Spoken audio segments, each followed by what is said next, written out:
Jaz sem Mateja, po duši sem kmetica, pravo je moja strast.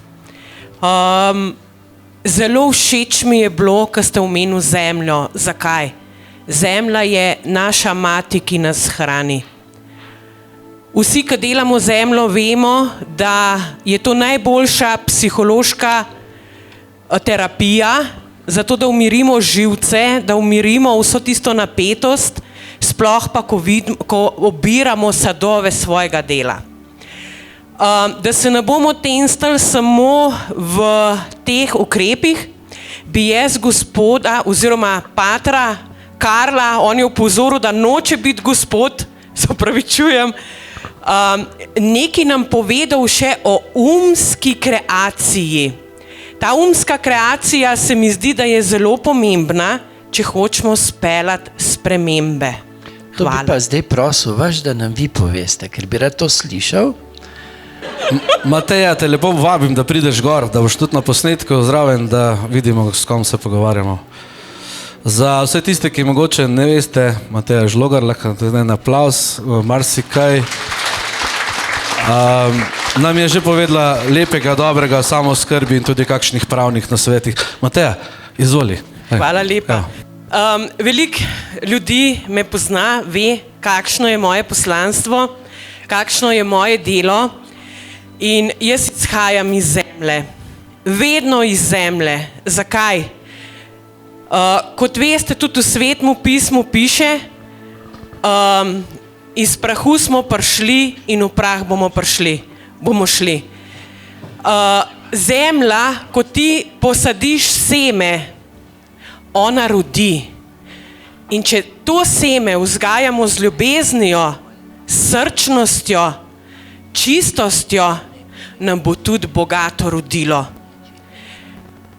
Ponosen moramo biti na avtohtona semena, ki jih imamo. To seme bo dalo veliko večje rezultate, kot vsako hibridno seme. In tako, kot je prej Karel rekel, GSO, ta transhumanizem, oni so dejansko naredili poskuse najprej na semenu. In to, na kar mi že ves čas opozarjamo, da so s tem cepivom, ki to ni, to je zapis, genska terapija, ki spreminja,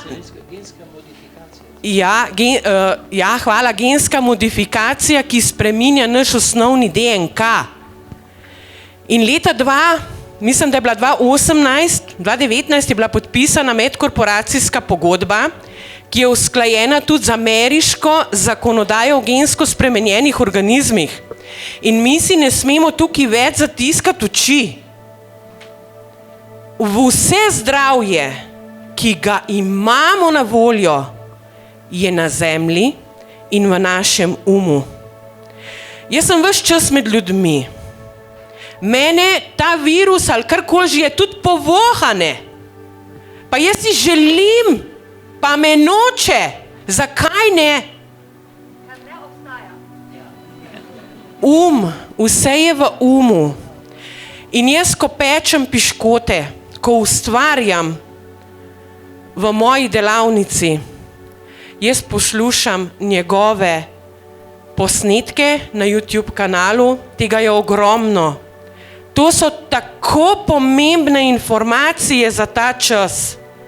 Dajte ljudem, če jih kakorkoli zanima, dajte jim povedati zanga.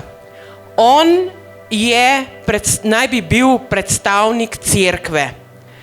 Ampak on je ko en angel, varuh med temi, če se lahko izrazim, krokarji, ki posegajo in si drznajo posegati po naših telesih, po naši prvobiti, po naši svobodi. Nam je bila po naravi dana vsa pravica bivanja tukaj, neodtoljiva in nedotakljiva. Imamo vodo, imamo zrak, imamo hrano, semena, lahko delamo. 2 leti že traja ta agonija, zdajle marca bo 2 leti. In jaz vam samo nekaj povem. Ves čas sem med ljudmi, ves čas sem na terenu. Nobenih problemov. Kot da sem svobodna, kot da nisem del sistema. In veste zakaj? Ker je vse v umu. In če ti daš predznak plus življenju in se ne obremenjuješ s tem, kar nam daje sistem, ko izstopaš ven iz tega, te stvarstvo, stvarnik, naš izvor bogato nagradi. In res hvala, da ste prišel, da ste to, kar ste svetloba, ljubezen in vse tisto, kar mi rabimo. Ta ljubezen izhaja iz čistosti, iz naše kreacije v umu in jaz vedno moje spodbujam, ko imamo kakšno predavanje, dajmo živeti z naravo, dajmo živeti z ljubeznijo, pozitivno. Lejte, kako čudovito je zjutraj, ko sonce vstane, zvečer, ko zaide. Kakšna lepa, to je tak ambient, ki ga nikjer ne moreš doživeti, razen v naravi. In ko sem videla, da ima zelo rad konje, jaz ljubim konje, pa veste zakaj? Ker sem bila kot otrok izpostavljena res težkim razmeram, smo imeli kobilo, Haflinger Colado, in ko je ona videla, da je meni hudo, je prišla do mene, mi dala takole glavo na ramo in se tako k meni stisnila, kot da bi čutila. Konji so terapevti. In zato jaz tako spoštujem ta stik z naravo in vam na srce polagam. Če imate kakršenkoli košček travnika, zemlje pri hiši, dajte ga spremeniti v vrt. Več vam bo dal kot trava. V travi gledate, kje kakšen plevel, tam vam bo pa dalo marsikaj. Tudi če samo za en mesec samo oskrbe. In kar se kreacije uma tiče, dajte si v glavo, kaj si vi želite, ne kaj si želite. Ker gor, on vam bo v vsem ustregel. On bo rekel, vaša želja, moj ukaz. In jaz sem letos bom stara 50. Do tega trenutka sem rabila, da sem to dojela. Kaj on želi? Ja, ljubica, povej, kaj bi rada. Ne tisto, kar ne bi, ker ti bom vsem ustregel. Razumete? Zakaj je ta kreacija uma tako zelo pomembna? Paziti moramo, gledajte, prehajamo v novo obdobje. Nikoli izpostaviti posameznika in reči, on je. Ti tudi si, ni bolj ali manj. To je past sedanjega časa. Ko izpostavijo posameznika in drugi so... Ne, ni bolj ali manj. Mi smo mreža. Mi smo človečnost. Ne? Moja definicija Boga je moja bit, moj jaz, v biti pisano z veliko biti. Ne? To pomeni, da nas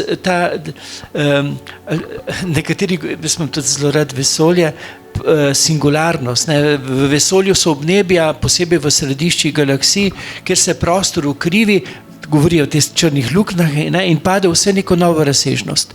Vsak človek je bitje singularnosti. V notrini našega jaza je prostor singularnosti, kjer prehajamo v novo duhovno razsežnost, v kateri smo vsi povezani, je mreža. Ne? Smo vsi ta, bi rekel, enost, ne? Enost v ljubezni. Zato nikoli izpostavljati posameznika, on pa je. Ja, ampak ko veš, kadar rečeš on je, moraš vedno vedeti, da tudi ti si v polnini in da sta drugemu brat in sestre, kot je rekel Jezus, ne? Da ni bolj ali manj. Ne? Jezus rekel, bodite kakor otroci, ne nekoga ven dati, ne? To je bila past našega časa, ki ustreza manipulaciji. Ne? Pa izpostavijo pal medicinskih mandeljcev, namesto da bila to mreža, ki razmišlja. Malo zafilozofiram, ampak nič hudega.